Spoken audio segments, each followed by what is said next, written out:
Good to have you back. Thanks for having me back. Now, clearly women are crazy about you. Cameron Diaz was here last week, and she was talking about how Victoria's Secret voted her sexiest legs. And she said, when I was a kid, had I known that, that would have saved me so much heartache because she was a kid, she had scrawny legs. When you were younger, were you this popular with girls, or did you have a totally different childhood? I was kind of chubby. Quite chubby as a kid. You were? Yeah, really? I was, yeah. And I broke my leg when I was about 9 skiing, and so I had a cast from about 9 to 10. It was like, for some reason, it was a year in cast, and it was at a time where I used to be really sporty and stuff, and so I just started eating chocolate, and I just got a bit tubby, and I got so tubby that my mom, I remember saying, thinking, she took me to a doctor and said, he just can't stop eating chocolate, and he tried to hypnotize me and stuff to stop me eating chocolate. My mom kind of got into that hippy-dippy stuff. And then once the cast came off, or the cost, as you call it, the cost came off. Once the cost come off, then you lost the weight again, and you were popular with girls? Yeah, I started playing sport again. I don't know if I was popular. Yeah, I suppose, I don't know. And did you have, I grew up with my mom and my sister, so I was always comfortable with girls, you know? So I felt like I just was quite friendly with girls. And were you good in... Why? What's that face? I don't know. I don't know. Were you popular? Like, were you good in school? Did you have good grades? Did you study hard? I worked really hard at school. I mean, I was mildly dyslexic, not badly, but enough that it was a good excuse to pretend that I couldn't do work at school and just be looking out the window. But actually, no, I worked really hard to get all my exams. I took extra classes for stuff because I had a really great teacher who explained to me that it didn't make me stupid, you know, and I didn't ever feel stupid. It wasn't like, dyslexia isn't something that you have to kind of be afraid of, you know. And once I was really explained that, because I was smart, you know, and actually my IQ was really high when I got tested, because they test your IQ and then they test you for different things. And so I had extra classes to help me with it, and I did really well at school at the end. It frustrates you, though. I think a lot of kids have ADD or dyslexia, and it does make you feel like you're not smart. Really, it's got nothing to do with intelligence. No, absolutely. It's really and thankfully I found acting, and I was always really creative at school, and I was encouraged to embrace that side of it. I think creativity is massively important for kids. It is. You know, it's like we send our kids to, you know, I mean, I don't have them yet, but like I'm going to make sure that they have access to, any kind of art classes, whatever it is, because it's you know, you can go so far with that, you know. It's so necessary, and they're trying to cut all that in school right now. They're trying to cut costs in so many. It's crazy. It's kids. Yeah. And like you said you're kids. You don't have kids right now, but soon you'll plan on having kids. Yeah, definitely. How soon? Why, you want some? Sure. I kind of do, but I don't want to have one. But yeah.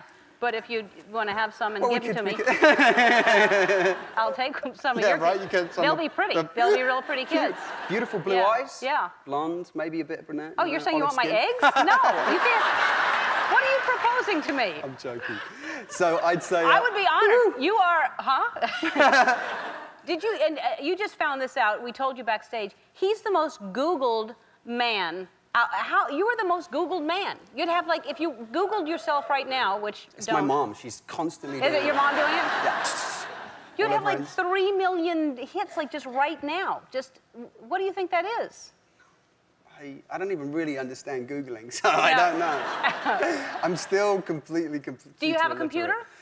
You know, I bought one, but I haven't really used it. And it's pathetic, you know. I don't admit either. It's pathetic. It's sad. I refuse to join the...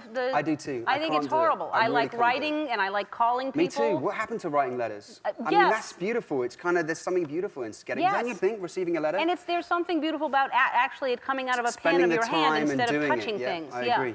I was down in Antarctica recently, and I was at the last... I sent a bunch of postcards from the last post office at the bottom of the world, basically. It's called Fort Lockroy. And there's a post box there. I mean, they're still waiting to receive the postcards, but you know, right. That was 6 months ago. So tell me about that, Antarctica, because you were in. Is that for? Hang on, are we going to have kids? Is that where did we get to with that? We decided that we may have kids. We're not sure yet. We're not sure. We're going to. We'll talk about it later. I think that's after where the we show. left Sorry, yeah. But if you want to have my children, you can. Do you think I could? Is that how it works? Is that how it works? I don't know how it works. We could look that up on the computer, except neither of us would be able to do that. We don't understand. You, with the computer stuff and with my sexuality, I don't know how it works. But we'll figure it out, and you will have my children. Thanks. All yeah, right. I know. I can imagine. All right. All right, we have to take a break, and we'll figure this out. We'll be right back. Orlando